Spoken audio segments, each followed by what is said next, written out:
सो hi guys, आज हम पढ़ेंगे क्लास 10th का बायो का चैप्टर जिसका नाम है life process nutrition. So introduction part है। All living being are active and they perform different types of work. इसका मतलब जितने भी लिविंग बीइंग्स होते हैं वो सब एक्टिव होते हैं और सारे लिविंग बीइंग्स अलग अलग काम करते हैं। ठीक है। For performing these works they require a regular input of energy because energy is the capacity to work. और इन कामों को करने के लिए उनको they require a regular input of energy, मतलब उनको एक रेगुलर एनर्जी की ज़रूरत पड़ती है। बिकॉज क्योंकि energy is the capacity to work, energy ही वो कैपेसिटी है, वो एनर्जी की ही वजह से हम सारे वर्क कर पाते हैं। विदाउट एनर्जी के बिना we can not perform any work, कोई भी काम नहीं कर सकते।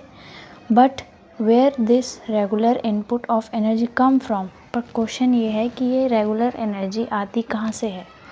ठीक है। All living being obtain this energy in the form of their food.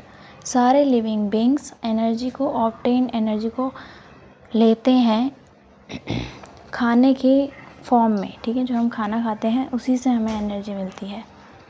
Food is essential for us not only for energy requirement but also for our growth. Food हमारे लिए ज़रूरी है सिर्फ एनर्जी के लिए ही नहीं बल्कि ग्रोथ के लिए भी। तो food contain various types of substance. Food में बहुत सारी चीज़ें पाई जाती हैं जो विच मेंटेन आवर बायोकेमिकल प्रोसेसेस, जो हमारे अंदर के बायोकेमिकल प्रोसेसेस को मेंटेन करती है और जनरेट एनर्जी को जनरेट करती है एंड प्रोवाइड ग्रोथ मटेरियल, और जितने भी हमें ग्रोथ के लिए मटेरियल्स चाहिए होते हैं वो सारे प्रोवाइड करती है। सच सब्सटेंस आर कॉल्ड न्यूट्रिएंट। उन सब्सटेंस को क्या बोलते हैं जो हमें एनर्जी देती हैं, मतलब जो हमें ग्रोथ प्रोवाइड करते हैं, उन सब्सटेंस को क्या बोलते हैं? न्यूट्रिएंट, जो हमें फूड से मिलता है। So in this chapter we shall discuss various aspect of food nutrition and digestion. तो इस चैप्टर में हम फूड, न्यूट्रिशन और डाइजेशन के बारे में पढ़ेंगे। All the basic functions performed by living organism to maintain their life on earth is called life processes. All the basic functions performed by living organism to maintain their life on the earth, जितने भी living organisms हैं, मतलब जीवित प्राणी हैं, उन सबको अपने फंक्शंस, बेसिक फंक्शंस को परफॉर्म करने के लिए, जैसे वो अपनी लाइफ को मेंटेन रखते हैं पृथ्वी पर, उसको क्या बोलते हैं? Life processes. These processes differentiate living things which are alive from non living thing. यही प्रोसेसेस लिविंग थिंग को नॉन लिविंग थिंग से अलग बनाती है। Some basic life processes common to all the living things are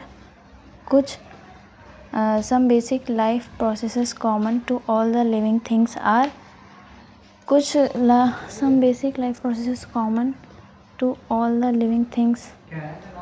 कुछ life processes सारे living things के लिए कॉमन होता है, जैसे कि nutrition and respiration, transportation, excretion, control, coordination, growth, movement and reproduction. फिर all the life process are important for life of the organism. सारे लाइफ प्रोसेसेस इम्पोर्टेंट होते हैं ऑर्गेनिजम्स के लिए लाइफ में, as well as to provide the individual of the same kind.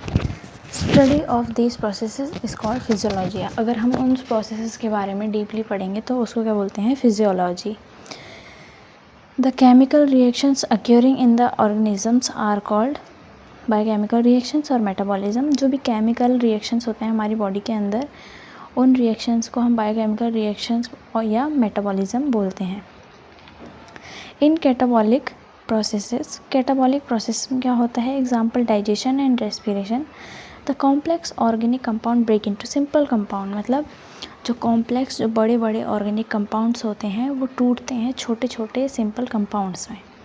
In anabolic process में क्या होता है, जैसे ही photosynthesis, simple inorganic compound combine to form organic complex organic compound. Anabolic में क्या होता है, छोटे छोटे और इनऑर्गेनिक कंपाउंड मिलके एक बड़ा और कॉम्प्लेक्स ऑर्गेनिक कंपाउंड बनाते हैं, जैसे protein, lipid and nucleic acid. Protein किससे बनता है, छोटे छोटे अमीनो एसिड से मिलके, ठीक है।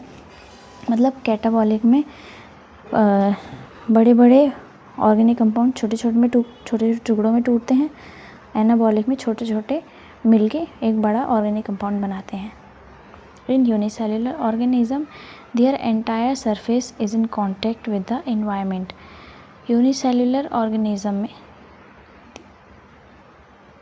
उनका पूरा सरफेस एनवायरनमेंट के कांटेक्ट में रहता है।